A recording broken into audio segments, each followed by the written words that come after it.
Assalamualaikum warahmatullahi wabarakatuh.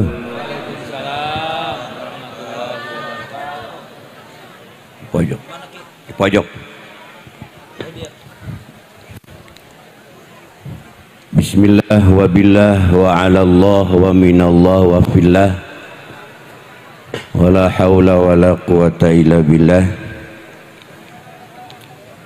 Alhamdulillah wa syukrillah wassalatu wassalamu ala rasulillah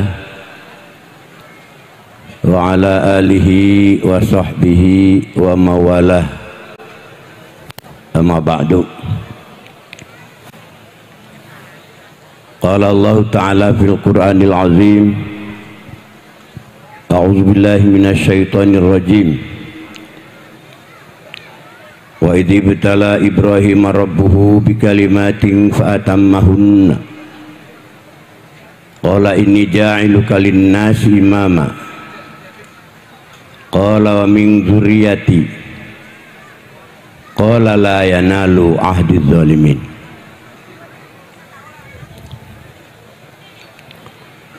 Wa qala Rasulullah sallallahu alaihi wasallam, man bana masjidan fid dunya banallahu baitan fil jannah. Sadaqallahul azim. Saya pindah ya. Mana punten Pak Gubernur.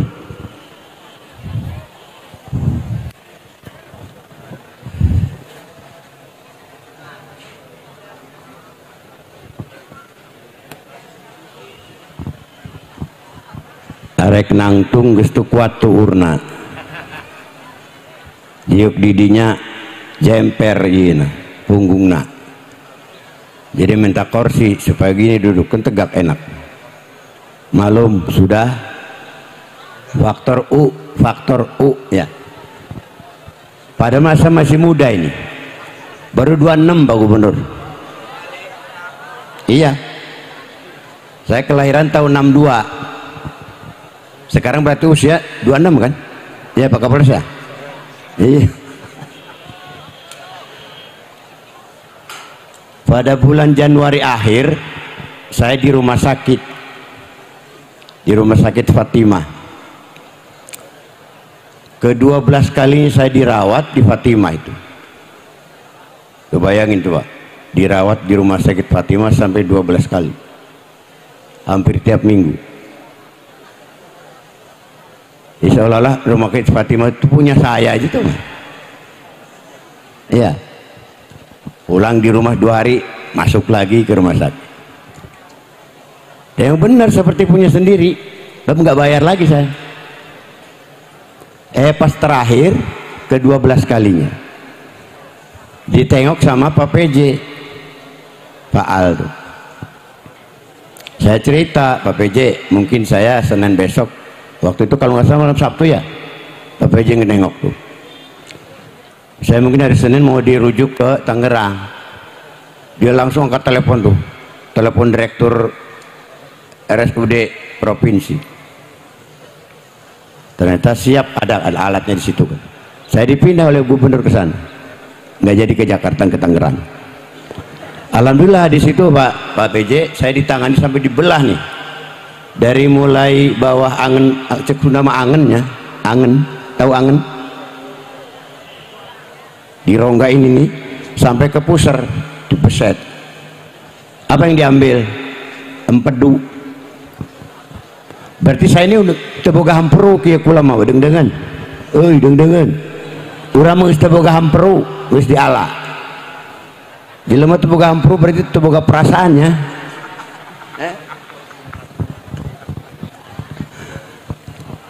Baik, itu sedikit ya cerita kelemahan saya. Sehingga minta kursi saya ini duduk di sini ngomongnya. Dan mudah-mudahan para hadirin yang menyaksikan juga enggak sebel ya. Melihat saya sebel enggak? Alhamdulillah, doakan ya. Mudah-mudahan panjang umur ya. Amin, alhamdulillah. Tadi rupanya ada bisik-bisik, ada desakan juga dari siapa tadi tuh? Yang protokolnya siapa tadi tuh? Woi, ngotot rupanya ngedeset pal. Aja watir, mong. Kita wis ngobrol rong balen karo gubernurku. Pokoknya mah urusan gedung kun mah jangan satu kamar satu ruangan, satu lantai. Buat maktab katanya. Ya, mudah-mudahan pas gubernur ngomong Nabi Khidir liwat kan nunggu. Ya, tinggal nunggu SK nih baik kan nunggu, tenang deh. Bahkan saya juga sebenarnya punya janji sama beliau tuh. Entah itu yang janji saya apa beliau tuh. Pokoknya saya agendanya ingin ada pertemuan lagi sama gubernur tuh. Membicarakan masalah Banten. Cuman sayanya dioperasi. Ya, begitu saya pulih, beliaunya sibuk. Terutama sibuk ngadepi perhitungan hasil pilpres. Ditambah sibuk lebaran maniki. Ya. Alhamdulillah sampai nggak nengok-nengok tuh gubernur tuh. Ngedorong ke rumah sakit dibelek, saya nggak ditengok-tengok. Rada nakal gubernur. Baiklah para hadirin, saya tadi membacakan surat Al-Baqarah ayat 124 ya kalau nggak salah ya. Wa idzibtala Ibrahim rabbuhu bikalimatin fa'atammahunna. Ketika Allah memberi cobaan ujian kepada Nabi Ibrahim, kemudian disempurnakanlah ujian itu dengan apa? Qala inni ja'iluka linnasi imama. Kata Allah, "Hei Ibrahim, siruku harap dijadikan pemimpin manusia." Mau dijadikan pemimpin manusia. Linnasi imama. Qala inni ja'iluka linnasi imama. Mau diangkat jadi pemimpin seluruh manusia. Sama hanya Allah berfirman kepada Nabi Daud, "Ya Daud, ini ja'il khalifatan fil ardi." Ya kan? Sama seperti itu. Kalau Nabi Ibrahim itu mbahnya Nabi Daud ya. Ya.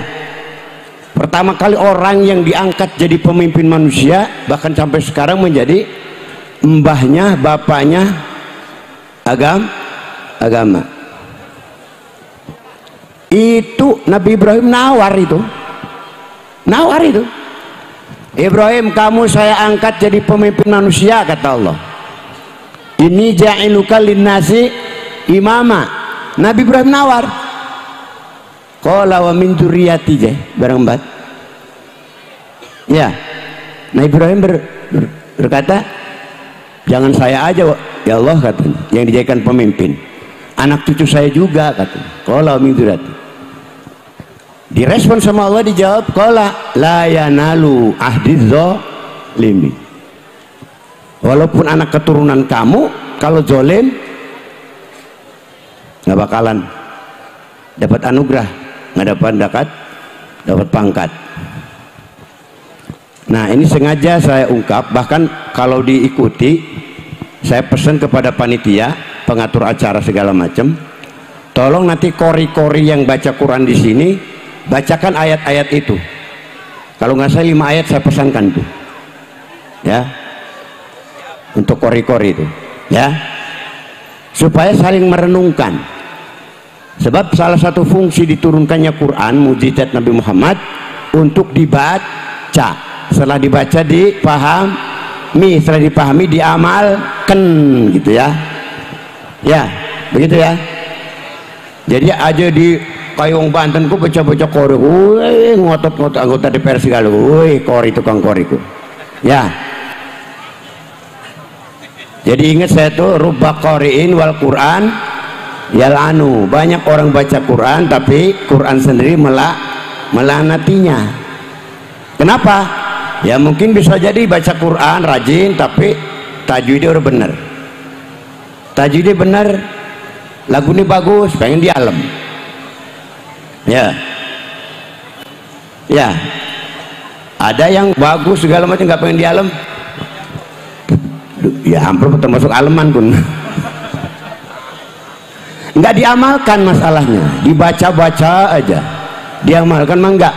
Nah, saya ungkap ayat tadi Ini peringatan buat saya pribadi dan juga sedulur-sedulur semua. Nabi Ibrahim aja diingatkan, senajan anak cucu kamu kalau zolim, saya lempar ke neraka. Ya, la yanalu ahdid zolim. Jadi nih para duriatnya, dulur-dulur, wakil duriat ini ya, ya. Coba awas, hati-hati. Jangan mentang-mentang gua ini turunan kesekian dari Hasanuddin. Ya maaf habaib juga. Oh ya gua duriat Rasulullah, mentang-mentang. Singkirakan sering disikat. Habib itu bagus tentut adalah. Ya.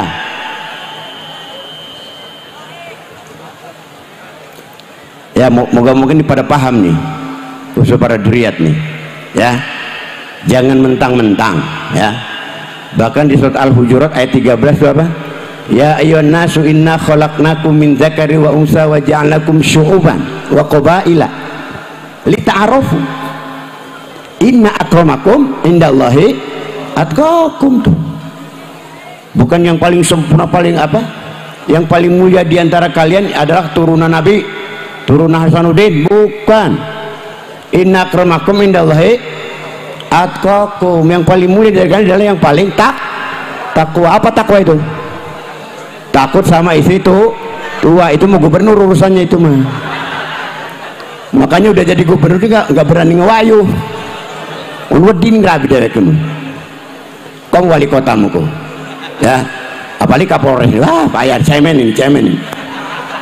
Ya. Takwa di situ imtisalu awamirillah wajtinabun nawahi, yang selalu menjalankan perintah Allah, menjauhi larangan Allah. Itu yang paling takwa. Bukan karena turunan ini, anak ini, cucu ini, bukan. La yanalu ahdiz zalimin. Awas, ingat tuh. Bahkan di surat At-Taubah itu ayat tuh, syarat-syarat jadi takmir masjid. Kenapa saya nyinggung ini? Sebab otomatis kadang-kadang saya bandingkan Wali Songo. Mungkin Wali Songo itu hanya Kudus ya, yang menyatu makom dengan masjid ya. Kudus ya, yang paling jelas tuh menyatu. Banten sama tuh menyatu. Ngurus kuburan otomatis ngurus masjid, atau sebaliknya ngurus masjid ning Banten sekalian ngurus kuburan. Nah saya lihat di surat At-Taubah ayat 18 tuh, innama ya'muru masajidallah ayudkaru fi asmuhu, innama ya'muru masajidallah man amana billah wal yawmil akhir wa iqamas shalah wa ita'az zakah wa lam yakhsha illallah. Al-ayat. Sungguh orang yang mengurus masjid, yang meramaikan masjid adalah 4 syaratnya itu menurut saya dari tafsir tadi itu, dari ayat tadi. Pertama, orang yang beriman kepada Allah dan hari akhir. Itu syarat utama, itu mutlak orang beriman. Kedua, orang yang selalu mendirikan, menjalankan, menegakkan sholat. Ya, saya sebut mendirikan, menegakkan, menjalankan, bukan melaksanakan, bukan mengerjakan. Berbeda loh, mendirikan dengan mengerjakan.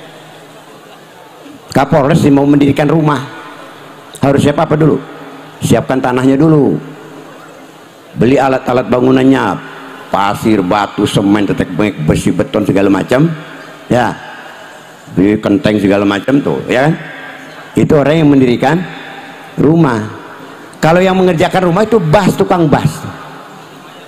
Yang dibangun sama tukang bas tuh gedung mewah-mewah, umai dewek mereot pun.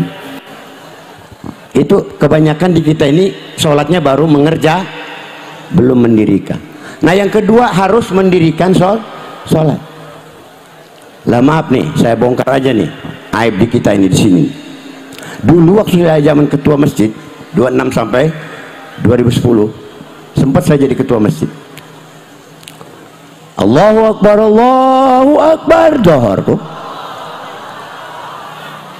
Pengurus masjid, penjaga peti, segala macam pada keluar ke warung. ngopi, mangan, ngerokok, ngobrol hahaha, peragat, sholat, masuk lagi tuh. Saya ngusap dada aja Pak Gubernur waktu itu, Masya Allah, preman kin bocah. Sedangkan mayoritas tuh dulur dewek, ponakan dewek tuh. Ngusap dada, ya Allah, preman kin pengurus masjid, waktu dipanggil azan malah keluar dari masjid ke warung. Mudah-mudahan sekarang mah enggak beda kali. Sebab saya udah 12 tahun Pak Gubernur nggak pernah nginjak masjid. Terus terang aja. Sejak 2010 sampai sekarang. Paling kepaksa-paksa ada orang mati nyalatakan dong wes. Ada orang kawinan ngahadiri wes kan dong. Iya. Masya Allah. Makanya sekarang ini kumpul gubernur sekarang, senengnya bukan main. Sebenarnya lemes badannya nggak kuat sebetulnya, tapi di susu main susu, weh jadi gitu. Ya berangkat yuk. Untung mau udah digotong merin ikut. Masih bagus tuh, masih jalan sendiri. Yang ketiga apa syaratnya? Wa'ik ta'id zakat. Orang yang selalu membayar zakat, orang ngurus masjid itu. Lainnya ngegelati duit sing masjid, beriman, ya itu yang batin. Jadi zuriat di barang bat. Ya, hak zuriat ya. Kita kan tuh bagus turun Hasanuddin, berak yang peciskin. Ting bating. Masih kayak ini sekarangnya. Col, masih gitu tak? Masih. Gati berarti ngeroba itu. Udah ngedarah daging tuh Gubernur. Ini masalah tahu aja gitu tuh. Sekali para pencinta jarah juga udah. Sekarang kalau mau sedekah ke masjid jangan ditaruh di kotak. Ya, jangan taruh kotak. Hasil kotak tuh rebutan. Urus masuk bendahara tak bongkar hasilnya kita. Ya, jadi kurang manfaat. Ya, Lain sekarang mumpung ada orang banyak nih, ada gubernur segala. Untuk bahan pembenahan, perbaikan maksud saya. Bukan bikin fitnah, ini saya alami kok dulu. Ya, itu. Bahkan ke depan maktab saya amanatkan. Maktab nih, Majelis Agung nih, saya amanatkan. Rombak total tuh, manajemen di masjid. Nggak beres itu, terutama keuangan. Rombak total yang benar. Ya, semua zuriat yang masih butuh uang dari situ, bikinkan ATM. Jangan dikasih uangnya begitu, jangan. Karyawan semua jangan tuh bagus. Bab kalau tuh bagus lagi yang mimpin nanti kerok. Yai kulane jianu eleh. Kerok maning baik. Ya. Para tuh bagus ada di atas. Ngelola, langsung ngelola. Memanage dengan baik. Supaya masuk kata golongan tadi, wa ita zakah. Pengurus masjid itu harus orang yang selalu membayar zakat. Berarti orang kaya. Iki beri maning masjid, ting bating. Menurut itu bagus masih mending. Wong pakir kan ya, masih mending. Itu bagus turunan sultan juga beriman sih, Bangor dusun. Ya Pak Gubernur ya. Ya alhamdulillah tuh. Senajan ada nyelekit ke kain ini seneng ya pada surak. Hei, tegar kok ya. Itu betul nih Pak Wali sama Pak Gubernur Seren tuh. Keadaan seperti itu harus dibenahi. Ya. Tetap kapan-kapan besok saya tagih tuh Pak Gubernur. Kapan kita pertemuan nanti? Merumuskan langkah-langkah berikutnya. Ya, tetap akan saya tagih. Sekali apalagi dengan wali kotanya. Kebenaran lagi dua orang ini masih keturunan pendamping Hasanuddin dulunya. Yang satu turunan dari Mas Jong, yang satu Agus Cu. Dulu kan Hasanuddin juga didampingi oleh dua tokoh itu, pas tuh. Ya, Seren tuh tanggung jawab. Gubernur karo wali kota tuh. Mumpung masih dinas saya ke bulan-bulan datang udah dilengserkan udah ganti ya yang definitif. Nggak bisa ngomong apa nabi sekarang mumpung masih giginya masih utuh, taringnya masih ada tuh. Ya. Engkau masih ada jabatan ganti. Ya. Yang keempat tadi walam yakhsha illallah. Tidak pernah punya rasa takut. Hanya kepada Allah takutnya. Tuh baru itu takmir masjid tuh yang begitu tuh. Iki mau, waduh, kemudian udah kelaparan. Arab manjing puasa, rebutan picis receh kan, wake-wake bareng baca guna bekal puasa lah tuh bagus, pengurus masjid lagi, aduh ampun dulur. ya biarin semua juga keponakan saya kok itu. Alhamdulillah Pak Gubernur di kompleks ini nih sampai ke Kasemen mungkin manggil saya tuh paling dekat kakak, umumnya paman, uwa, yai, berarti paling tua gitu kan.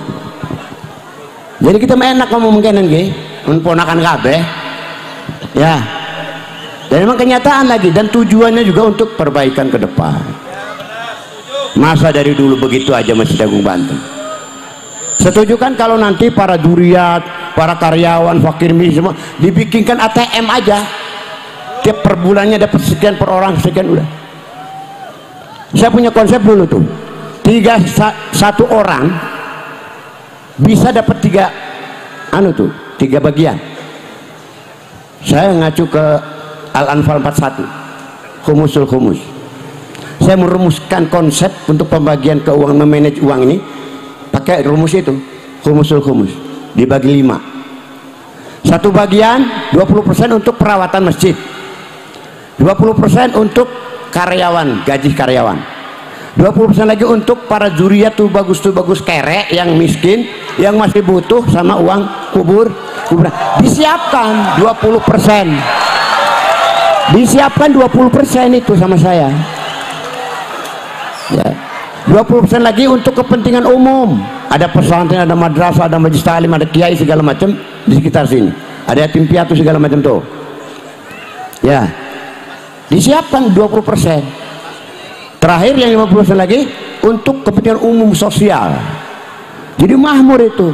Waktu itu saya konsultasi dengan Pak Bunyamin almarhum, dan Pak Bunyamin pernah ngitung kedatangan orang ke sini tahun 2000, dapat rumus, ketemu setahun itu 8 juta ekor yang datang, ekor kayak ucing minyak, 8 juta orang yang datang ke Banten tahun 2000. Saya estimasikan hanya 2.000 perak per orang ngelempar uang ke Masjid Banten, ke kuburan. 8 juta kali 2.000 perak berapa? 16 miliar dibagi 5 berapa per bagian? Mahmur Banten. Lah sekarang mah orang ngeu perak mun peti siji doang paling. Jadi petinan 100 kan tuh. Anu 100 kan petikan kan masjid. Lah iya, kalau ngasih 2.000 perak satu peti, kalau 100 peti 200.000. Nah udah kita estimasi 5.000 aja sekarang. Terus hasil perhitungan Pak WH tempo hari ngitung kehabisan aqua, botol aqua, diselidiki di warung-warung tuh, ditanya waktu itu katanya masuk berapa juta? 12 juta ya, 12 juta setahun yang masuk ke sini. Tahun berikutnya lagi naik lagi 15 juta, naik lagi di masa akhir jabatan Pak WH hampir 20 juta kan yang datang ke Banten. Gila itu. Memang pengalaman saya juga aktif di PPMA, Perhimpunan Pemangku Makam Aulia Sejawa, tahun 2000 berapa, 2010 tuh ya. Saya sering tuh menghadiri haul ke sana. Kata si Faisal tadi kan, diundang terus tiap waktu tuh, tiap haul Wali Songo. Emang paling rame Banten, semua mengakui. Di wali-wali yang lain tuh nggak seberapa. Banten mau apalagi hari-hari besar tuh ya. Jadi kalau kita bayangkan berapa, 15 juta aja yang hadir ke Banten. Sekarang kayak 5.000 berapa? 75 miliar dibagi 5 pir tuh Pak Gubernur. Sejahtera kabeh. Hilang tuh yang beriman nggak ada itu. Dikasih tunjangan oleh masjid. Ya. Nggak ada fakir miskin di sini. Gubernur pusing, perlu dibantu. Ngerehab masjid, ngerehab dewek.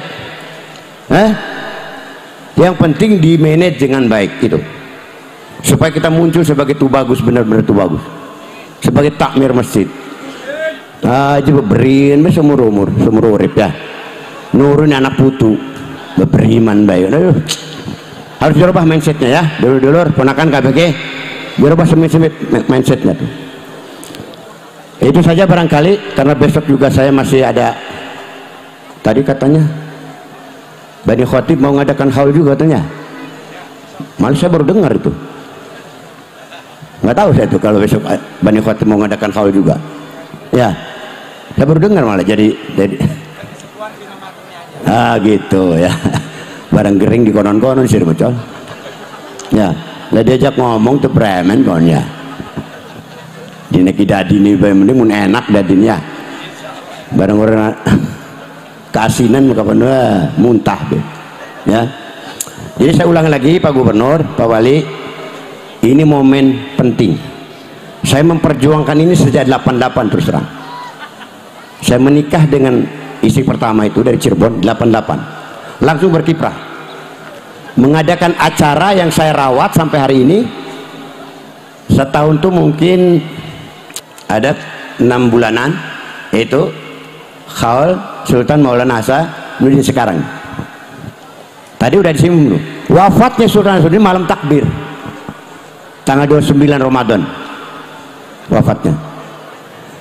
Tadi katanya kami sudah mentradisikan mengadakan Khaul bahwa wafatnya Hasanuddin adalah 29 Ramadan. Pasti tahu loh. Tapi pertimbangan beliau, kalau hari itu hari wafat diadakan perayaan haul, kita bisa bayangkan. Tadi disinggung sibuk bikin opor, segala macam kan. Malam takbir masa ngadakan perayaan haul. Terus pertanyaan, kenapa nggak tanggal 2, tanggal 3, tanggal 4? Tradisi kita bukan tradisi, sunnah Nabi ini sebetulnya. Syawal itu ada puasa 6 hari. Dari ayah saya memberi kesempatan kepada masyarakat, laksanakan dulu puasa 6 hari. Kenapa enggak tanggal 7, tanggal 8, tanggal 9? Ya selesai puasa kan silaturahmi tuh ke tetangga, ke sanak famili dekat, ke mertua, sampai tanggal 10 baru tuh. Itu saya perjuangkan dari tahun 88. Begitu saya diem di rumah beristri, saya langsung mengerjakan itu sampai tahun 2003 tidak berhasil. Masing-masing baik, jojong baik, mulai saya banyak difitnah bu, macam-macam. Udah nggak saya ceritakan, udah biar itu jadi ujian saya, jadi ladang amal saya, mudah-mudahan diterima Allah. Nah sekarang inilah baru generasi sekarang beberapa kali diawali dengan debat nasab ya, diselenggarakan di majlis saya di rumah. Pada datang kedua kalinya mengadakan apa, nakobah apa, asrop di sana di gedung itu, di gedung. Nah ujung-ujungnya karena berbagai macam masalah timbul, akhirnya sampai namanya pun diganti, bukan nakobah lagi tapi maktab. Itu maktab itu ya istilah Persediaan Majelis Agung Kesultanan Banten. Saya singkat langsung maktab. Ternyata semua setuju, maktab pas katanya. Terutama ketua umum tuh kan orang tukang nganterin anu tuh, orang haji, orang umroh, urusan dia tuh maktab mah ya. Maktab singkatan dari Majelis Agung Kesultanan Banten. Yang kedua maulid, jadi pas tuh setahun 2 kali tiap 6 bulan, 11, 10, 11, 12 Syawal acaranya peringatan haul Sultan Maulana Hasanuddin. Nanti 10, 11, 12 Maulid, peringatan Maulid Kanjeng Nabi Muhammad. Nah ini tolong diperdakan nanti oleh gubernur ya, supaya nih anak-anak maktab ini nggak pusing-pusing cari dana. Tuh saya setuju dengan Pak siapa, Pak Brigjen Nunung Saifuddin. Awas saya ulah nyinan proposal saya sana. Kata bosnya Pak Sofyan nih, ya kan bos ya atasannya ya kan, dia kan bintang 1, dia baru kembang telu. Ya dia tuh sangat besar tuh, membantu, mendukung, mendorong kita, besar itu dukungannya. Dia pesan, awas kegiatan di Banten jangan pernah bikin proposal. Dulur, ada yang dapat proposal nggak?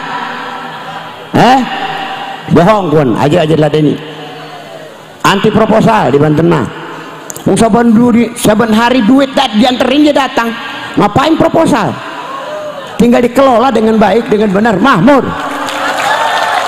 ya. Tiap hari nggak berhenti duit tuh mawur di masjid tuh di kuburan, gak usah nyari biaya, nggak usah, datang sendiri. Apalagi ada perhatian dari gubernur segala wali kota, weh sekian miliar kok nanti bupati gubernur ya, gampang itu mah encer ya. Setuju nggak tuh? Setuju Pak Gubernur dibikinkan perda langsung aja melalui DPR maning, macam-macam DPR mengkonin digawe-gawe maning karo DPR kun ya, ada bargaining, ada tawar menawar segala macam ribet, langsung aja SK Gubernur jebret gitu ya. Apa namanya, pergub apa tah? Pergub apa? Lah ya setelah ada pergub baru didukung lagi sama perda gitu, perwal tuh ya. Setuju ya?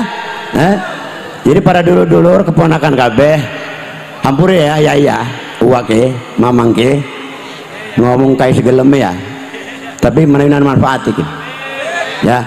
Dan pesan terakhir, saya beberapa kasus saya amati Pak Gubernur ya, mungkin nggak semua lah masyarakat Banten tuh kiai, ada beberapa masyarakat kiai santri saya ekstrim menganggap dia itu murtad karena menghina Rasulullah. Ini kaitannya nih, saya pesan sama si Saroni, awas Saroni tengetakin dia pesan kita ke mbok kita makai sebengi gemati kayak ini terus tuh ya pesan kita terakhir cuan aja sampai ngeduhur-duhuraken Hasanuddin nyilikaken Kanjeng Nabi. Artinya apa? Sanggup, kudu sanggup terus Saroni aja melenguk baik, perhatikan kudu sanggup engkau 6 bulan yang akan datang mengadakan muludan lebih ramai dari ini.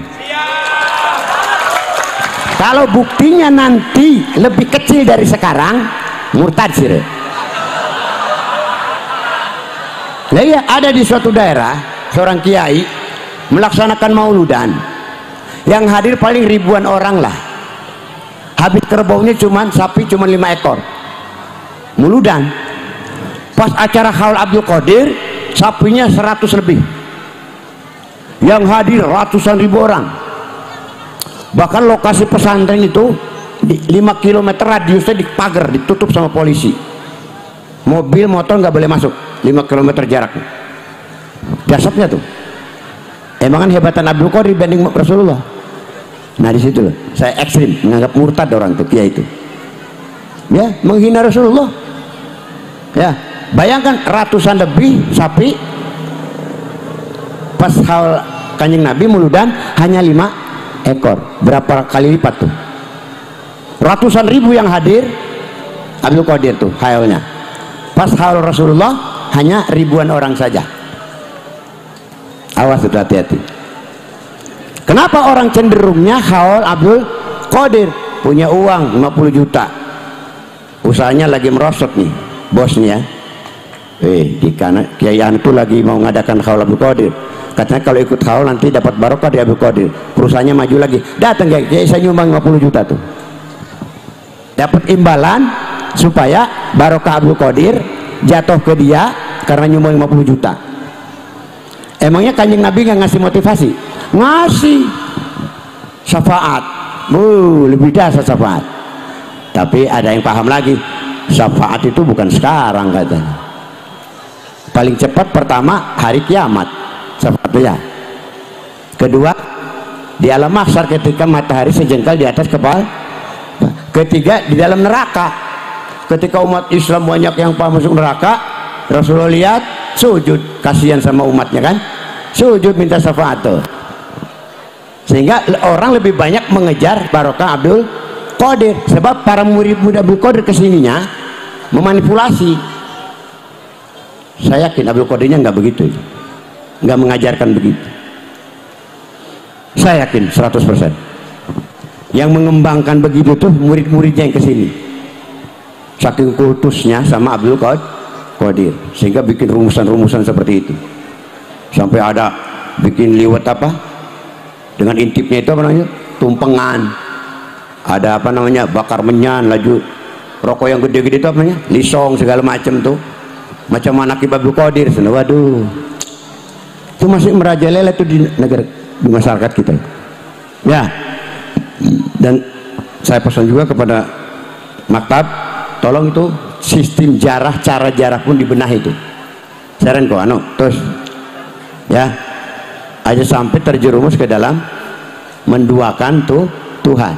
Jangan sampai syirik, jangan sampai kultus ya. Awas, hati-hati kok ya. Jangan sampai kita keberhasilan yang katanya menurut anggapan kita barokah, karomah, ternyata istijrod.